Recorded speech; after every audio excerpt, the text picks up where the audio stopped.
Muy buenas noches, ¿cómo están? Les damos la bienvenida a este nuevo capítulo de Agricultura Prime. Semana que ha estado marcada por la política. Por una parte, tenemos el llamado que se hizo desde el Congreso, precisamente desde la Cámara de Diputados, a un gran acuerdo de unidad para reunificar el país de cara a este 4 de septiembre. Por otra, llegó la expresidenta Michelle Bachelet a Chile y ratificó su apoyo al apruebo. Tenemos también la aprobación de los 4/7 en el Congreso para modificar la Carta Magna actual que está rigiendo. De todos estos temas vamos a hablar aquí en esta Agricultura Prime. Agricultura Prime, el estelar de Agricultura con Jessica Castañeda.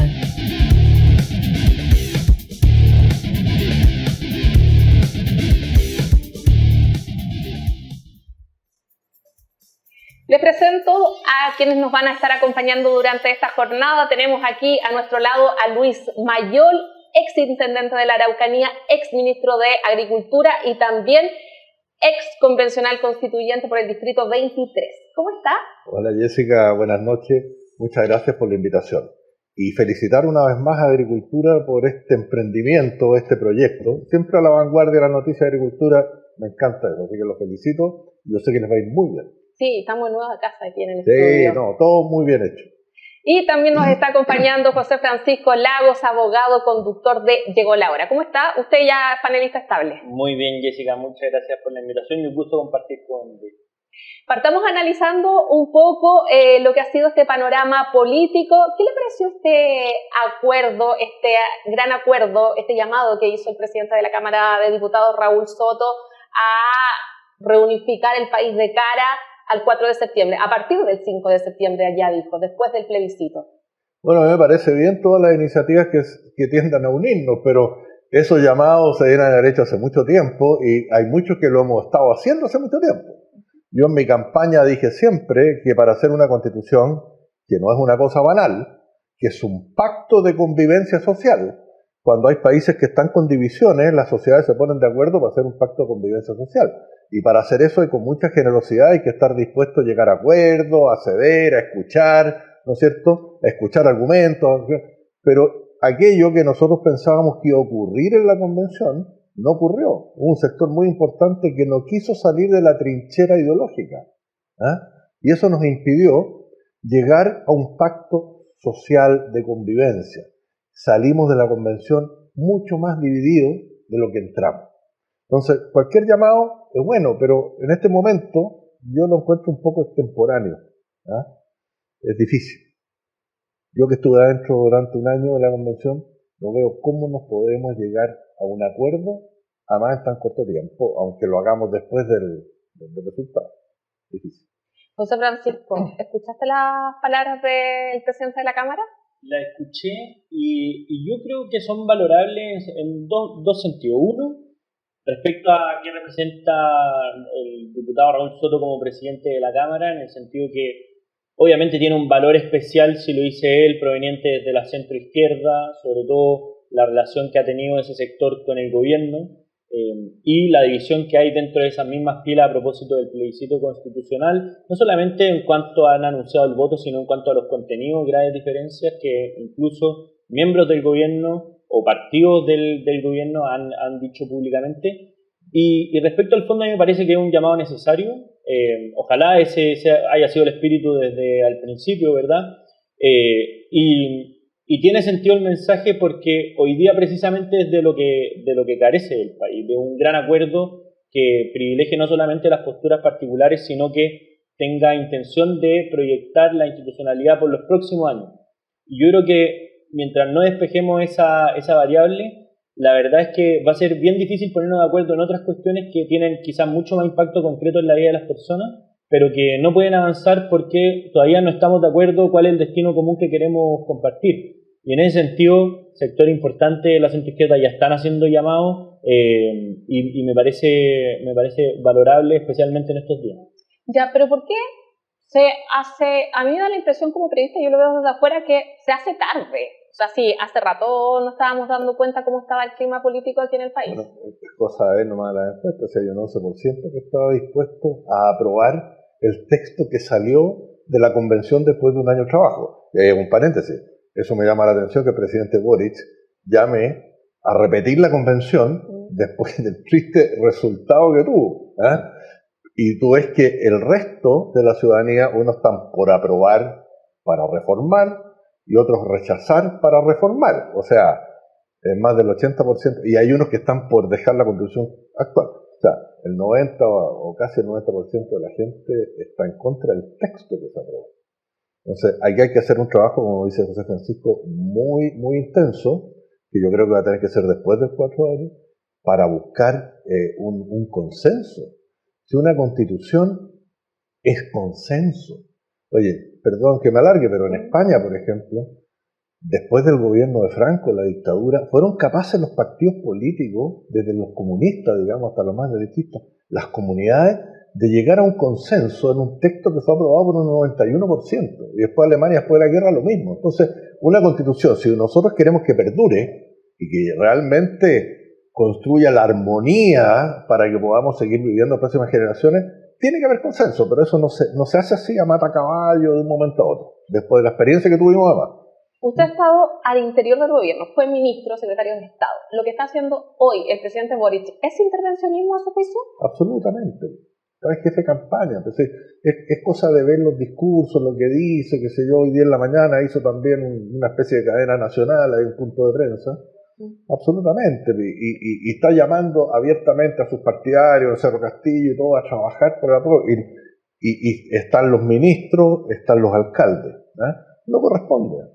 No corresponde, porque además quiere ganar a toda costa con el apruebo. Si ganar por 2-3 puntos, si es que llega a resultar, no va a solucionar el problema. Va a entrar, como dijo un ex político en el diario hace poco, vamos a entrar en un callejón sin salida.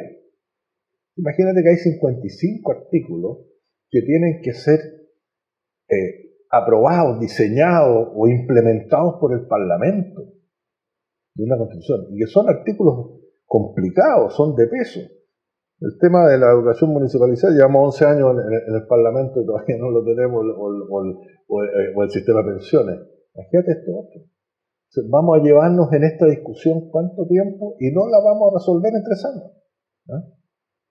José Francisco, ¿cuál es el rol que está jugando el presidente Boric a tu juicio? La misma pregunta.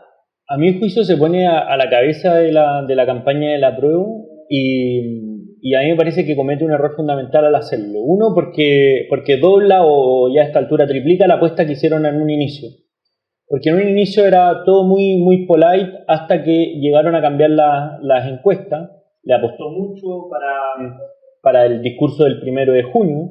Ahí inmediatamente quisieron ir más allá y lo que hicieron es juntar el resultado del programa o la factibilidad o la viabilidad de desarrollar el programa de gobierno con el plebiscito. Eso fue una estrategia que finalmente fracasó porque el gobierno bajó su evaluación y también el apruebo bajó su apoyo.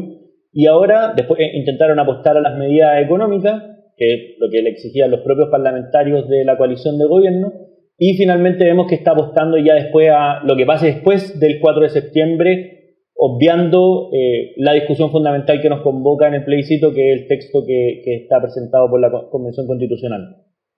Pero este llamado, esto de estar jugando al borde respecto a lo que dijo la propia Contraloría, a mí me parece que es una irresponsabilidad no solamente por lo que significa o por el contenido, que es lo que hay que discutir, sino también por la señal que se da al resto de las instituciones. O sea, la discusión constitucional es una discusión de reglas. Y el presidente, que ya se comprometió a cumplir unas reglas, que son la ley y la Constitución vigente, está dando una señal a la ciudadanía, es que en algunos casos, si la circunstancia lo amerita, uno puede saltarse esa regla.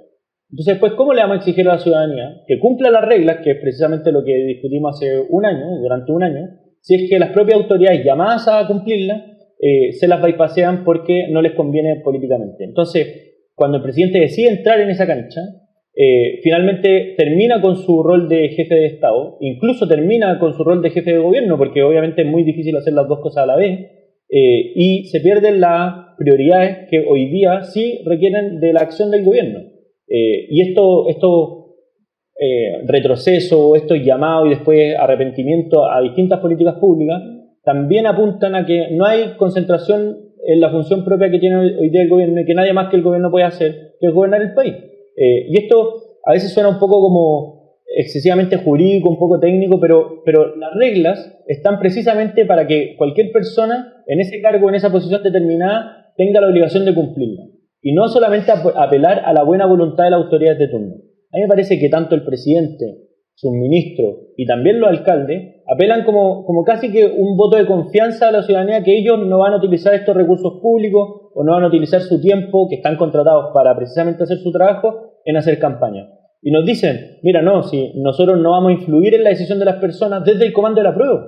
Entonces, claro, permítannos dudar, y como la ley no distingue, dice reglas claras. No solamente los municipios no tienen la obligación ni las facultades para informar a la población sobre el plebiscito nacional. El gobierno tampoco. Nosotros tenemos una institución que se llama CERVEL, a la que asignamos recursos, no solamente para que haga la elección, también para que informe sobre eso. La pregunta es, si ya le asignamos recursos al CERVEL para que haga eso, ¿por qué estamos utilizando recursos del gobierno para otras cosas, para seguir informando sobre el plebiscito? Entonces mejor quitemos la plata al CERVEL para que no informe y se le damos la atribución para el gobierno. Pero hoy día no es así, y el gobierno tiene la obligación, el presidente en particular, de cumplir esas reglas que están establecidas. Entró esta semana al debate derechamente el presidente Gabriel Boric, y quien también reapareció fue la expresidenta Michelle Bachelet, que llegó a Chile, de hecho está haciendo teletrabajo, nos dijeron, y también volvió a ratificar su opción del apruebo. ¿Juega un rol ella hoy también de cara al proceso del 4 de septiembre o ya da lo mismo lo que ella pueda opinar y no tiene mayor peso? No creo que juegue un papel muy importante. Uno de los expresidentes que está por el apruebo, es la única, en este momento que así lo ha manifestado. Por otra parte, ella viene con un cierto grado de desprestigio de su función de las Naciones Unidas. No salió, yo creo, muy bien. Además, yo creo que cometió un error porque dijo que estaba por el apruebo y pocos días atrás dijo que no había leído todavía el texto. Entonces, un poquito irresponsable decir que hay que aprobar un texto tan importante como una nueva constitución sin haberlo leído. Esa es una cosa, pero bueno, ella está en todo su derecho, digamos, de hacer lo que le parezca. Yo quiero tocar algo de lo que dijo José Francisco recién. Yo creo que el presidente Boric está cometiendo un tremendo error en abanderizarse. Cualquiera sea el resultado, va a estar medido en una camisa de fuerza. Porque si llega a ganar el rechazo, que creo que lo va a ocurrir, él se la jugó en contra, va a quedar como perdedor con su gobierno. Y si llega a salir el apruebo, le van a cobrar la palabra para que él implemente. Es colegislador en el próximo gobierno. Entonces va a tener que implementar junto con el Parlamento todas estas leyes que están en la cuestión. Y va a tener un Parlamento que no es oficialista, no es de gobierno. Entonces se le va a exigir ese cumplimiento, no lo va a poder hacer, y además, como decía José, tiene que gobernar el país en una situación muy complicada. Muy complicada por valga la redundancia, complicaciones internas como externas. Por lo económico, el tema político. Pero lo económico, sí, a la larga lo económico casi es lo que más influye, como dijo el presidente Bill Clinton, con esa frase tan famosa, la economía idiota, cuando le dijo a alguien. Y aquí ocurre lo mismo, si a la gente le interesa el bienestar, le interesa poder educar a la familia, a los hijos, poder llegar a final de mes. Y eso cada vez más difícil, va a ser más difícil. Usted ya lo está viendo en la calle, yo ando mucho en terreno por la función que estamos cumpliendo y la gente está angustiada, está preocupada, está asustada por lo que se viene. Porque la gente se da cuenta, ya la gente no es ignorante, ¿no? Que la compran por tonta no es tonta, es informada. Y saben que se nos viene una cosa muy difícil por delante, incluso el próximo año casi sin crecimiento. Acuérdense que una de las razones por las cuales la presidenta Bachelet perdió el gobierno la vez pasada es porque en su último año de gobierno creció solo un 1,2%. Y el promedio fue el 1,7% de todo su gobierno. Eso fue una de las razones principales por las cuales el presidente Piñera sacó el 55%. ¿Sí? No fue una cosa ideológica. La gente primero ve su bienestar, ve su seguridad. Hay una clase media muy grande en este país que le costó mucho llegar ahí. Y no quiere perder eso, y de a poco se han ido dando cuenta que lo van a perder o lo están perdiendo. No se gobierna vendiendo humo, con cosas reales. Eso es lo que yo creo.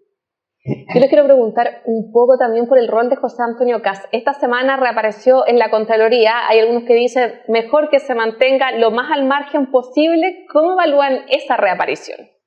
A ver, yo distinguiría entre la intención de José Antonio Kast y del Partido Republicano versus el efecto real comunicacional que se consigue. Porque, por un lado, el efecto real es que José Antonio Kast se ha concentrado en ser oposición al gobierno y no se ha pronunciado en cuestiones relacionadas con el plebiscito directamente, sino que todo, y de hecho la conferencia de prensa que hacen fuera de la Contraloría es precisamente por el intervencionismo y el rol del gobierno dentro de la discusión constitucional o del panorama electoral. Pero el efecto que provoca, y finalmente la cuestión comunicacional que se va a conocer, y es lo que veíamos en los medios de comunicación ayer, era que obviamente su figura está cercana al rechazo y con los votos de José Antonio Kast no alcanza para ganar el plebiscito del 4 de septiembre. Ahora, a mí me gusta la respuesta que dio Evelyn Matei al respecto, y es que este tipo de causa, tanto el apruebo o el rechazo, tienen personas que vienen de distintos espectros políticos, y si se personaliza con José Antonio Kast en el rechazo, hay muchos personajes muy distintos que se pueden personalizar respecto al apruebo. Entonces, aquí tampoco se trata de establecer veto a propósito. Yo creo que sí, la política en general debería dar un paso atrás y detener un exceso de iniciativa que ha tenido ahora, un poco para remar para el molino propio, y este es el momento de la sociedad civil. Y a mí me parece que desde ese punto de vista, no solamente un mensaje para José Antonio Kast, sino que también un mensaje para Chile Vamos, que por un lado le exige a José Antonio Kast que no aparezca, pero los posibles candidatos de Chile Vamos también están intentando aparecer y están intentando hacer campaña. De todas maneras, igual como que en general esta semana me ha tocado conversar con distintos sectores políticos y todos están como, quieren marginarse un poco y dejar que sea la ciudadanía la que sea más protagónica en todo este proceso que viene. Es que es obvio, porque yo soy vicepresidente de un partido político y nosotros en Chile Vamos estamos absolutamente convencidos que son las organizaciones civiles las que tienen que tener el protagonismo, porque son ellas en definitiva las que les va a afectar esta constitución en el futuro, a sus hijos, a sus nietos. ¿Pero es por eso o porque quizás la clase política está como desprestigiada hoy? Que también hay algo de eso, obviamente, pero yo creo que tampoco les corresponde, porque esto no es una elección ni presidencial, ni municipal, ni parlamentaria, que estamos votando ni por partido ni por persona. Aquí estamos votando por el futuro de Chile, ¿ya? Y por eso que esto es transversal. Es transversal. Y cuando tú te referías a lo de republicano, yo creo que ahí hay gente, digamos, que está más por un rechazo más fuerte y otros que no, pero yo he escuchado mucho que han dicho ellos, y mismo José Antonio Kast, que tenemos que, una vez que se resuelva esto, tenemos que buscar una nueva constitución. Lo han dicho, pero se enfocan en una o dos frases o dos apariciones para precisamente quitarle ¿cómo se llama? Esa declaración que hizo en ese momento. Además, él tiene un punto porque sacó un 44% en una elección que no se fue hace mucho tiempo. O sea, hay bastante gente detrás. Pero ha reconocido él y muchos dirigentes republicanos que están por respetar un nuevo proceso constituyente. Lo han dicho claramente. Eso es lo que vale. Y Chile Vamos en eso está jugado absolutamente y lo va a cumplir. Eso lo va a cumplir de todas maneras. ¿Los 4 séptimos? Los 4 séptimos es una buena noticia. Es una buena noticia porque eso nos va a permitir, digamos, actuar con mucho más flexibilidad para mejorar la actual constitución, hacer las reformas constitucionales que corresponden, ya sea para hacer una nueva constitución completa, o para terminar de arreglar la que tenemos. Eso lo va a decidir la ciudadanía, lo va a decidir el Parlamento. ¿Los 4 séptimos? Yo creo también una buena noticia porque me parece también que era un cambio necesario previamente. La gran dificultad de la política en general es cómo darse cuenta antes de los cambios y evitar que los problemas de esos cambios no se produzcan de manera más intensa que lo que se pudo evitar al principio. Y aquí hay un trascendido, pero a propósito de los escaños reservados, al principio la discusión era si habían 4 escaños reservados. La centro-derecha en su totalidad se opuso. A mi juicio es una discusión bastante plausible también, pero después la misma centro-derecha terminó presentando el proyecto para los 17 escaños reservados. Entonces, claro, ¿cómo no te diste cuenta al principio que quizá era mejor, hubiera sido muy distinto el panorama, si es que habían solo 4 escaños reservados para los pueblos indígenas y no 17 generando una distorsión mucho más grande en el resultado de la distribución de la mayoría de la Convención Constitucional. A mí me parece que lo de los 4/7 lo que hace primero es darle una puerta de salida o de entrada más bien muy ancha a sectores de centro-izquierda que quieren rechazar, pero siguen insistiendo en un cambio de constitución. En general, sectores que se han pronunciado, los que presentaron de hecho el proyecto, los senadores de la Democracia Cristiana y de otros partidos, porque también les permite decir, mira, el nuevo proceso nos puso un cerrojo al Congreso actual, la Constitución actual abrió ese cerrojo.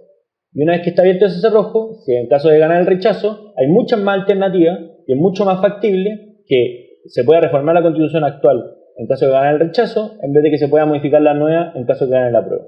Y esa señal quedó materializada ayer. Yo creo que son buenas señales en el sentido que se le da una señal a la ciudadanía y también una buena señal política porque permite también darle viabilidad al acuerdo político y no exigir una mayoría tan grande que en la práctica sea imposible hacer esa reforma.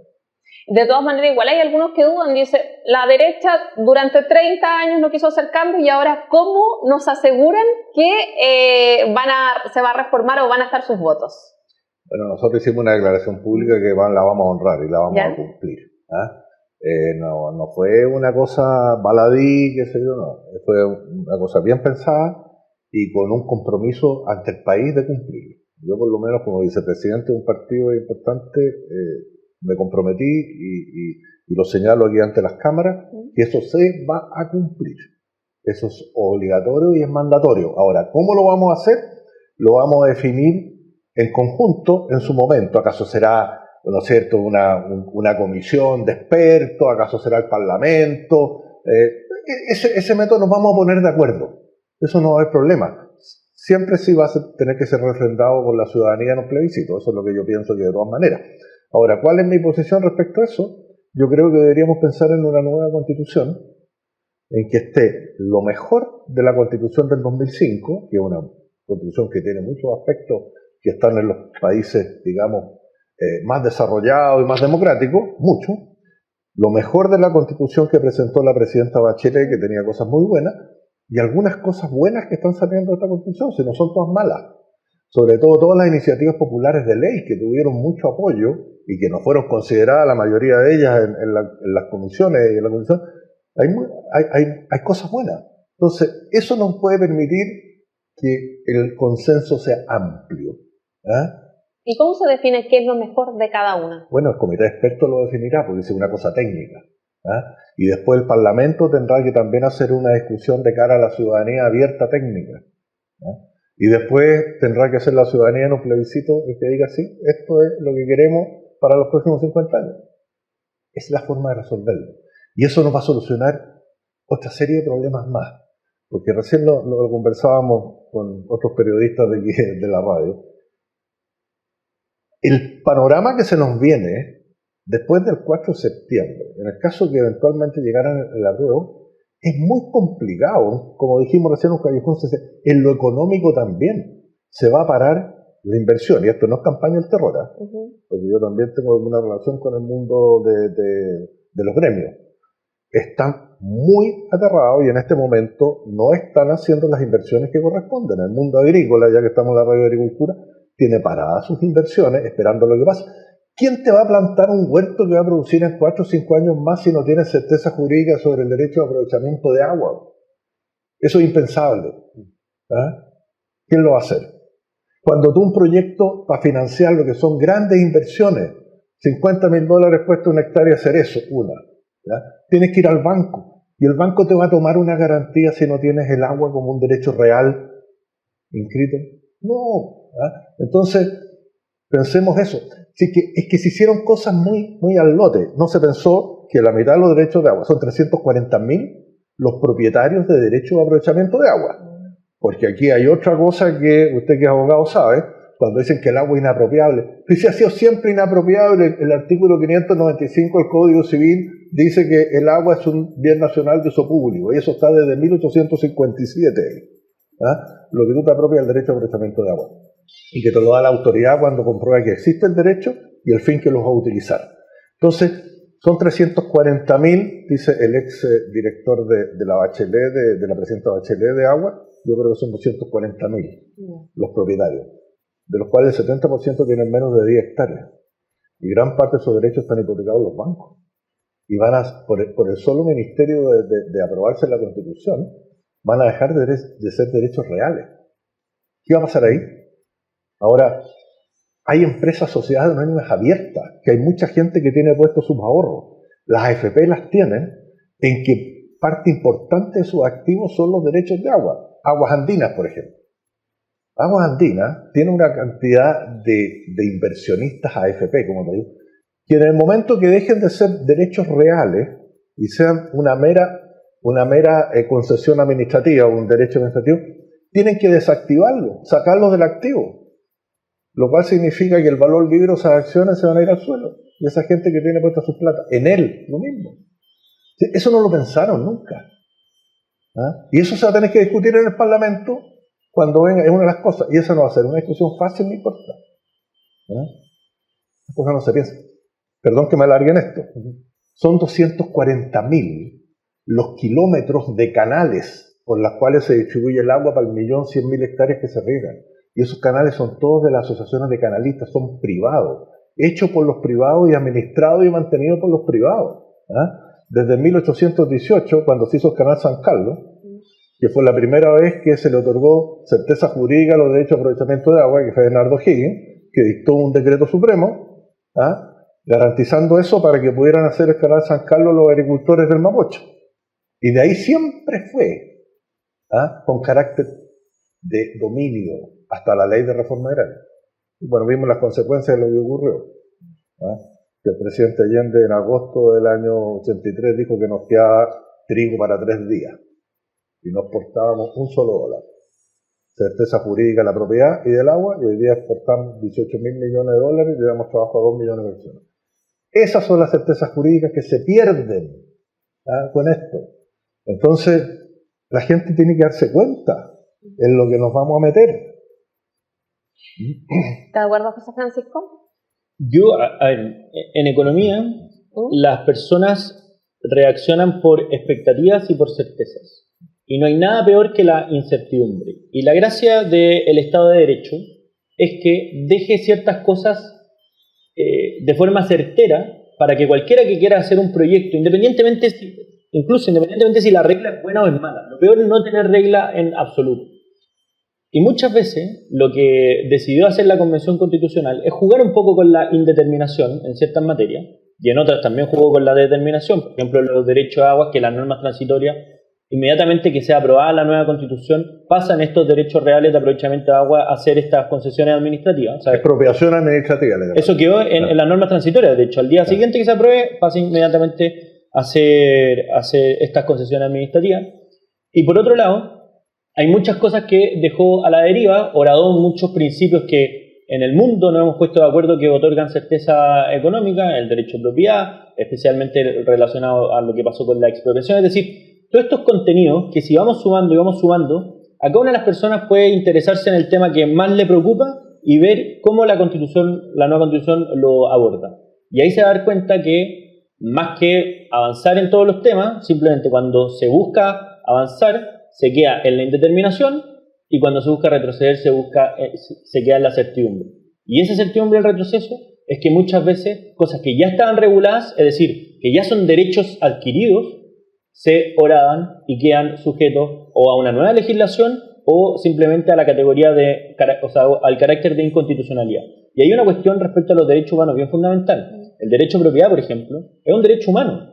Está reconocido en los tratados internacionales. Y hay un principio en la ONU que se llama el principio de la no regresión. Es decir, un Estado, si te reconoce derechos, no te los puede quitar. O sea, especialmente los derechos humanos.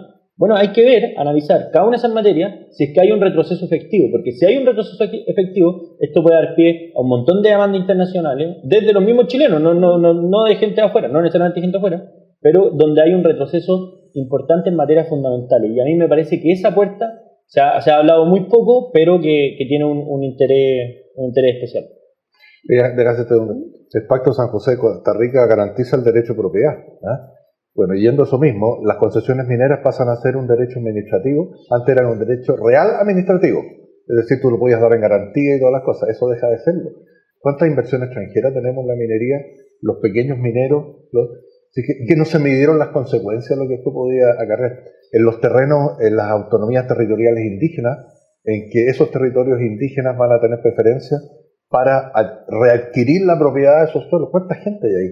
¿Cuántos pequeños propietarios? Yo que represento la Araucanía, la Araucanía se piensa siempre en un campo de una persona que tiene un campo grande. No, son miles de propietarios, y propietarios mapuches, son muchos, que tienen derecho de propiedad, que no viven en comunidad. Los voy a invitar a que vayamos a una pausa y vamos a retomar. También tenemos una pregunta de nuestros conductores. Una pausa y regresamos.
Regresamos a Agricultura Prime y los invito, tenemos una pregunta de uno de nuestros conductores, de Gonzalo Miller, de Directo al Grano.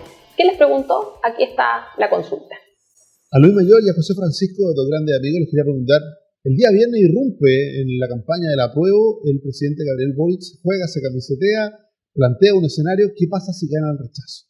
Yo creo que lo que muchos se plantean, ¿lo puede decidir solo el presidente? Me imagino que no, quiero conocer su opinión. Mira, yo creo que no puede. Yo no concuerdo con Carlos Peña. Hoy día Carlos Peña está, perdón la expresión, reculando un poquitito en la columna de hoy día. Hoy día le está dando más sentido político que constitucional a la opinión que emitió en la columna del domingo. Yo creo que es clara la Constitución, en que establece, digamos, plazos, y establece un sistema, cómo se abre el proceso con un plebiscito. Ese plebiscito ya no se puede hacer de nuevo. El plazo de duración del proceso, ¿no es cierto?, de la convención tenía 9 meses, con un alargue de 3 más, eso ya se cumplió, se disolvió, así que yo creo que eso no corre. Y además el sistema de elegir los convencionales era para este proceso de convencional, no para otro. Así que hay una serie de cosas que yo creo que es improcedente lo que hizo el presidente. El presidente además no tiene el poder soberano para estos efectos, se lo tiene el Parlamento. José Francisco. Mira, lo primero es que yo diría que esto es una opinión del presidente. Ahora, es relevante porque... Claro. Pero es una opinión. Y en base a ese criterio hay que analizarlo, porque tiene características bien particulares. La primera es que su opinión le da el bajo al trabajo que hizo la Convención Constitucional al apostarle al hastío que hay con la Convención para decir, mira, esto fue tan desastroso que en caso de que gane el rechazo vamos a volver a lo mismo. Es decir, apostándole, y al final a mí me parece que se disparan los pies, porque entre otras cosas le concede el principal argumento del rechazo, que es que este es un proceso que se hizo mal. Entonces, eso es el primer punto. El segundo, en carácter de opinión también, y que es interesante mirarlo, el presidente no se pone a defender el contenido de la nueva Constitución, que es finalmente lo que se nos va a preguntar a los chilenos el 4 de septiembre, sino que apunta a que la discusión se base en otro eje, que es lo que pasa después del 4 de septiembre, y en particular lo que él busca es que sea la credibilidad de la centroderecha la que esté en entredicho, y no sea el texto de la nueva Constitución. En ese sentido, me parece que es una jugada astuta, porque intenta cambiar el eje del debate, pero de aquí a 2 meses más, o a 1 mes y medio más, lo que va a seguir en la discusión no es la credibilidad de ningún sector político, sino que lo que va a estar en la palestra es el contenido de la nueva Constitución. ¿Y por qué digo lo de la credibilidad? Porque cómo el presidente va a emplazar a la centro-derecha en general a que no es confiable para los cambios democráticos, cuando todos los partidos de centro-derecha participaron del acuerdo del 15 de noviembre y no todos los partidos de su coalición participaron de ese mismo acuerdo. Entonces, claro, es bien fácil emplazar al resto, pero en su propia coalición está el Partido Comunista y varios partidos del Frente Amplio que ni siquiera concurrieron al Acuerdo por la Paz y la nueva Constitución. Y lo tercero, que a mí me parece que es el error más garrafal, que ya lo comentamos, es que metiéndose en la campaña, el más trasquilado, independientemente de lo que pase, va a ser el presidente de la República. Aquí, una de las particularidades del plebiscito, y que esto obviamente complejiza mucho más el análisis que hay que hacer, porque el plebiscito es binario, ¿verdad? Es o apruebo o rechazo. Pero lo que nos están diciendo las encuestas de opinión, y que es bien interesante analizarlo, es que esa opinión de las personas tiene diversos matices. Algunos dicen aprobar para reformar, otros también rechazar para reformar. Pero si gana una postura, hay algunos maximalistas que van a decir, mira, si gana el apruebo significa que todo lo que estaba en la propuesta de nueva constitución está bien. En cambio, si gana el rechazo significa que todo lo que está en la nueva constitución estaba mal. Y eso es un error. Y por eso es tan importante el acuerdo político. Y ese acuerdo político que se tiene que producir después del 4 de septiembre no está en sede presidencial, está en sede del Congreso. El presidente, por supuesto, puede participar, pero no está en su poder ni en su potestad decidir lo que va a pasar. Y por eso, como no está dentro de sus atribuciones, simplemente una opinión, como cualquier otra, que la dice el presidente y puede ser importante, pero simplemente una opinión y no tiene ninguna relevancia respecto a lo que va a pasar después del 4 de septiembre. Mira, lo que dice José Francisco tiene toda razón. El presidente que actuó más como jefe de campaña política que como estadista. Porque ahí, me imagino, con su equipo político trazaron esta estrategia para hacer pisar el palito a los del rechazo. Porque el rechazo concentrado, su campaña, en que la gente conozca y se informe del texto, no tiene ninguna posibilidad, a mi juicio, de la apruebo si la gente se informa, porque el texto, y yo participé en él, es muy malo. Primero, un texto de 388 artículos, más los transitorios, pasamos los 400. El texto es malo. Entonces, si nos concentramos en informarnos respecto del texto, a la prueba le va a ir mal. Entonces, decidieron cambiar el eje de la discusión. Llevarnos a discutir respecto de este procedimiento, acaso la convención o no la convención, y después van a inventar otro tema, ¿ya? Y ahí es donde yo digo a la gente, no podemos pisar ese palito nosotros, ¿ya? Eso no corresponde. Ahora, el presidente, como decía José Francisco, no actuó como estadista, él tiene que ponerse en la situación de lo que va a ocurrir después del 4, independiente del resultado, ¿ah? Independiente del resultado, tiene que convocar a todos los chilenos para solucionar el problema. Y él va a quedar, ya que se banderizó tanto por el apruebo como jefe de campaña, si gana el rechazo va a quedar mal, porque es como un perdedor, no va a tener legitimidad para proponer nada. ¿Ah? Y en el apruebo, como te dije, va a quedar horquillado, porque le van a exigir que cumpla todas estas promesas y estas cosas que hizo. Los quiero cambiar de tema, aprovechando que tenemos a un ex intendente de la Araucanía, un ex ministro de Agricultura, también ex presidente de la SNA. Estado de excepción. Puros ex. Puros ex convencional. Ya. De todos los ex, ¿cuál es el que más difícil se le ha hecho? Yo creía que era ser intendente de la Araucanía, pero ser convencional no fue fácil. ¿Sabes lo que pasa? Que en todas las cosas que yo he estado participando, cuando fui presidente de la SNA, me tocó un periodo que había una crisis económica, que había que incorporar a todos los gremios. Los gremios agrícolas, que los conozco mucho y los quiero mucho, no son fáciles, ¿ya? Todo esto que hicimos de la remodelación de la radio, todas esas cosas. Y después como ministro no tampoco fácil, me tocó una sequía tremenda en esa época. Yo me inauguré con el incendio de las Torres del Paine. Al otro día que juré me mandaron para allá. Bueno, todas esas cosas, y intendente de la Araucanía, ¿para qué te voy a decir? Ahí sí que la cosa no estaba fácil. Pero siempre yo veía una ventanita al final, alguna rendija por la cual entrar un poquito de luz y se abriera la puerta. Pero aquí en la convención, ninguna. Éramos una minoría, ¿ya?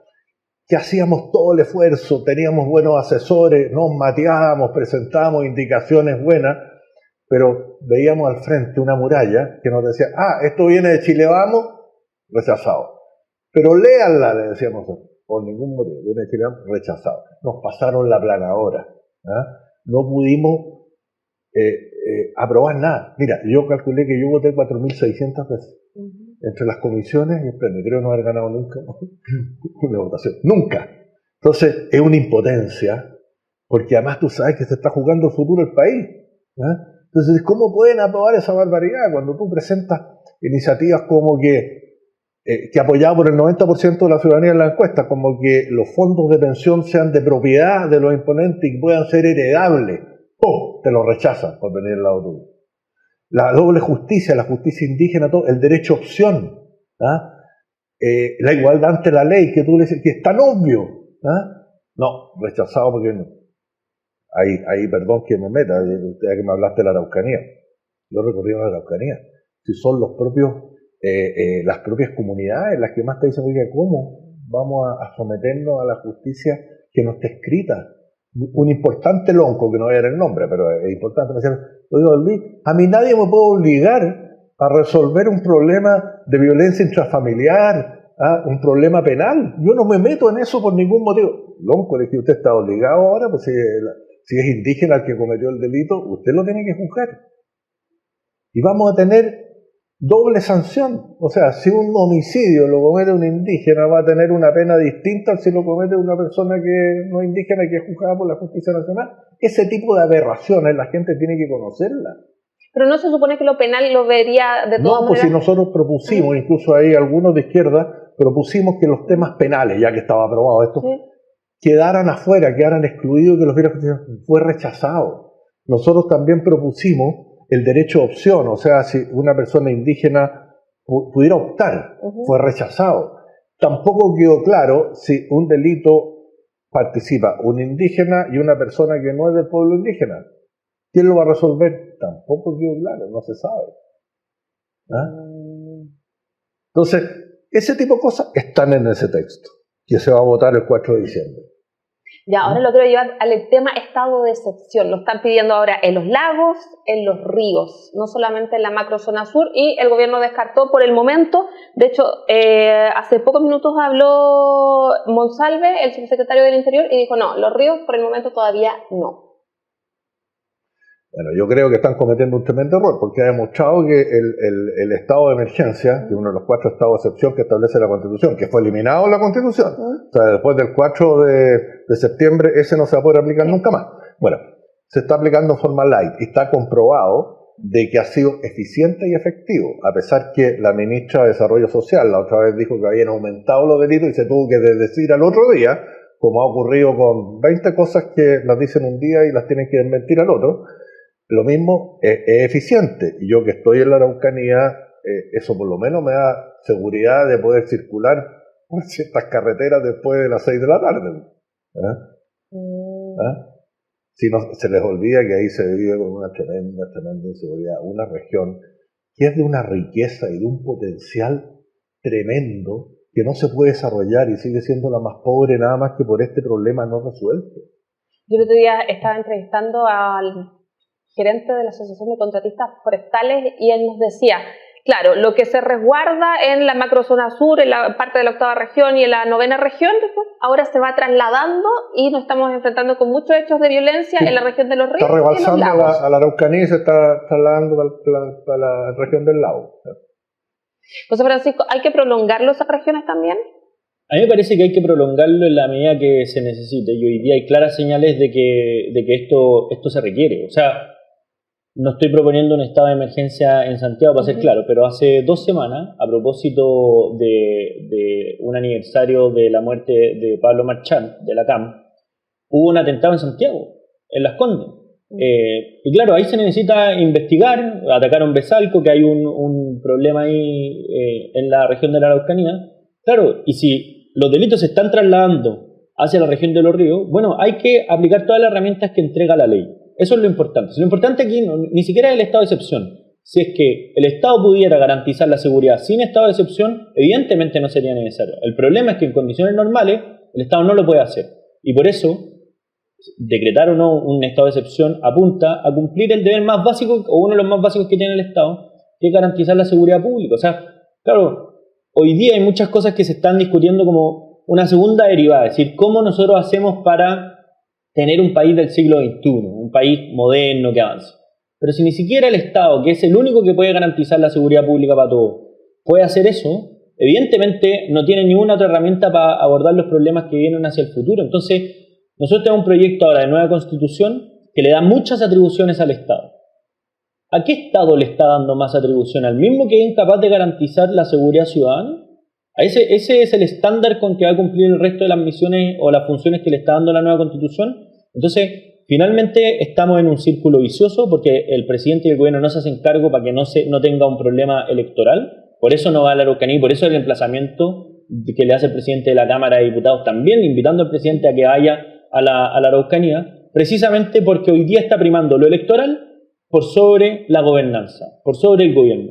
Y en la medida que el presidente, que tiene como por función gobernar, no se dedique 100% a esto, finalmente vamos a seguir con este problema que no se resuelve y que obviamente ha escalado a un nivel que es insostenible, ya no solamente, de hecho ya no está típico en el lenguaje común, ya no hablamos del conflicto de la Araucanía, sino que Macrozona Sur ya está instalado y ahora se va a ampliar a la región de los ríos. Entonces, No, se dijo que no. Dijeron Mire, que por el momento no. no, el conflicto en general me refiero a... Yo te quiero agregar algo, ya que estamos hablando del tema constitucional, por eso que la gente tiene que leer el texto constitucional y por eso que nos quieren sacar del foco del texto constitucional a otro problema. El principal problema que sale en todas las encuestas que le preocupa es la delincuencia en general. Acá estamos eliminando el estado de excepción en ese texto constitucional.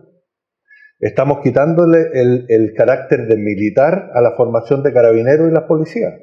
Podemos tener mañana, el día de mañana, un director general de carabineros que sea un civil, si es que prospera la Constitución. Se le están quitando una serie de atribuciones.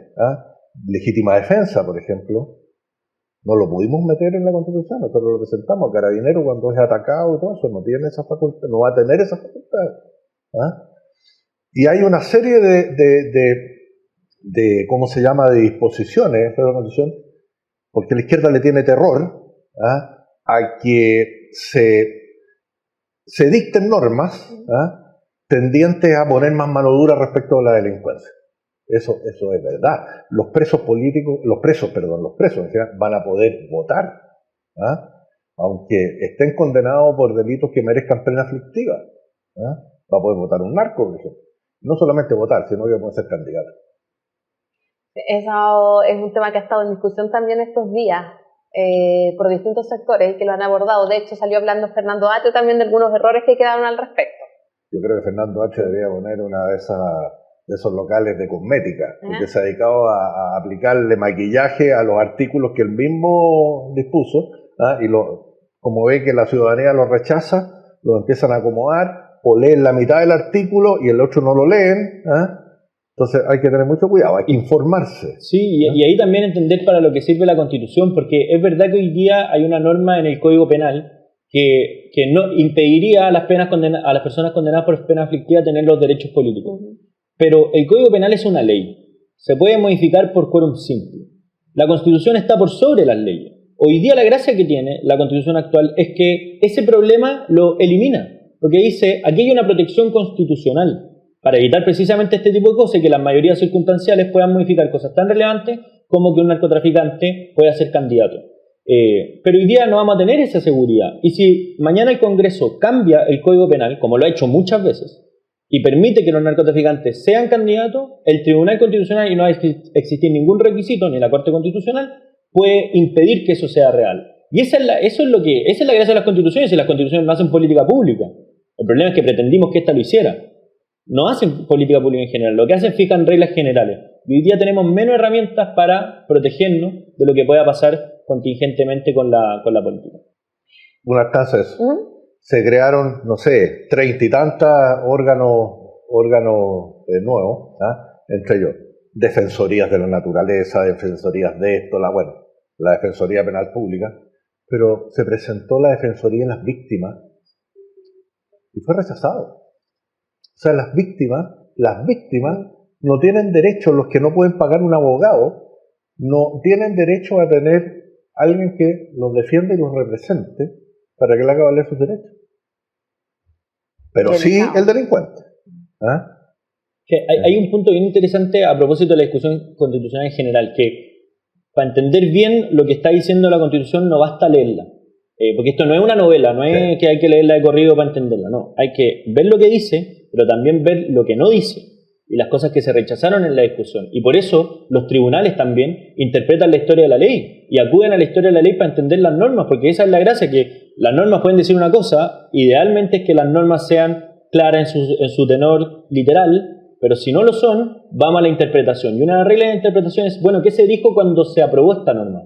Y el problema de la historia de la ley, en el caso de la Constitución, en la historia constitucional, es que en algunos casos no hay actas, que es el sistema político, que es el corazón de la Constitución, y en otro caso tenemos que ir también a las medidas que se rechazaron. Y cuando se rechaza, por ejemplo, ponerle límite al sistema de justicia de los pueblos indígenas para que no sea sistema penal, mañana en la Corte Constitucional, cuando se discuta eso, van a ir a la Convención Constitucional y van a decir, oye, pero ojo, que rechazaron explícitamente incorporar la excepcionalidad de lo penal en el caso de esta justicia. Entonces, deja abierta una puerta que es muy, muy, muy grave. Y por eso el llamado a la interpretación es no solamente ver lo que dice, sino que también entender con la discusión que hubo en la Convención Constitucional. Por eso que hay muchos sectores que dicen que no solamente tenemos que quedarnos en el texto. Sí, lo que se rechazó.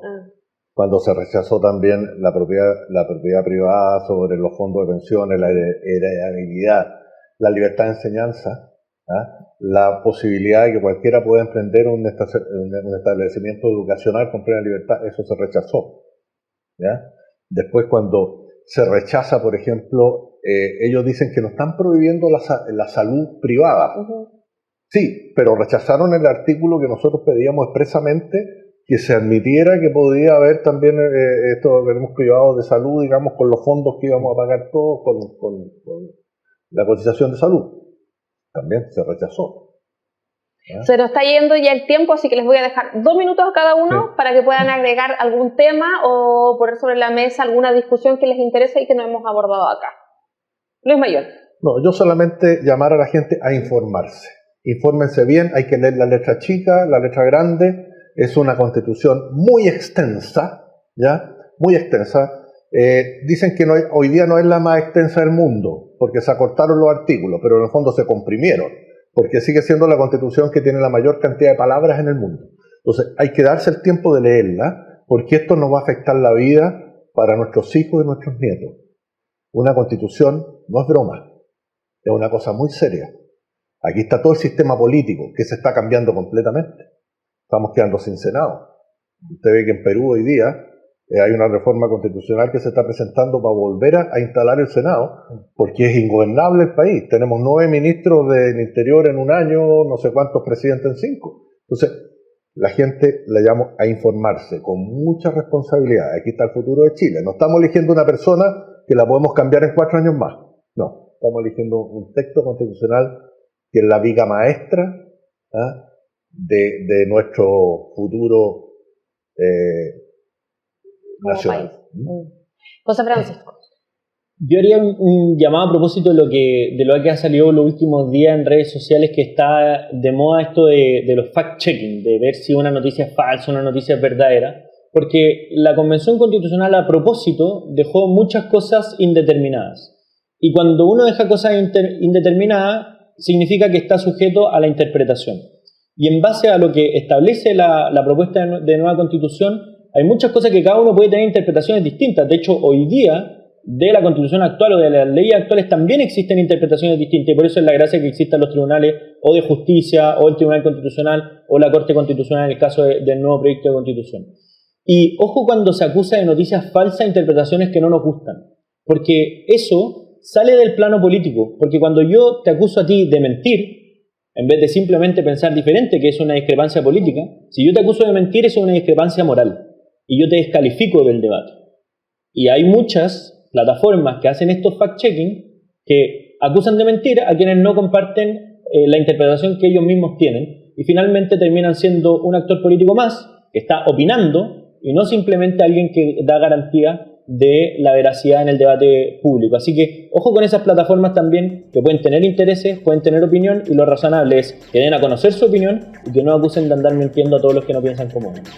Muchas gracias por asistir a esta Agricultura Prime, muchas gracias por acompañarnos, y nosotros nos volvemos a encontrar la próxima semana. Los dejamos invitados, sí, a que nos lean en www.agricultura.cl y nos sigan en todas las redes sociales. Que tengan buenas noches.